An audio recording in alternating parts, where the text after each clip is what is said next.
Sa nagpadayon karon nga monitoring sa coronavirus disease 2019, COVID-19, dugang duha nga ang na-record sa Department of Health. Nasayran nga musumada na sa 5 ka mga kaso ang ilang natala. Sa press briefing sa Department of Health, gipahibaw ni DOH Secretary Francisco Duque III nga ang usa sa duha ka bag-o mga kaso nalambigit sa 48 anyos nga lalaki nga may travel history dito sa Japan. Nakabalik siya sa nasod niadtong Pebrero 25 o gihilantan na sugod sa Marso 3. Gikuhaan na siya og mga swab sample sa maong pasyente. Nasutan niadtong Marso 5 nga COVID-19 ang mitakboy kaniya. Samtang ang ikalimang pasyente mao ang 62 anyos nga lalaki nga taga San Juan City apan wide travel history sa kawas sa nasod. Sa pagpa-check up ang pasyente ni adtong Marso 1 og na-admit sa Tambalanan tungod sa severe pneumonia.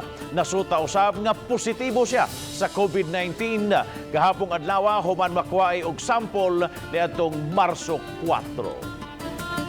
Contact tracing is being done for the 2 cases and samples have already been collected from close contacts.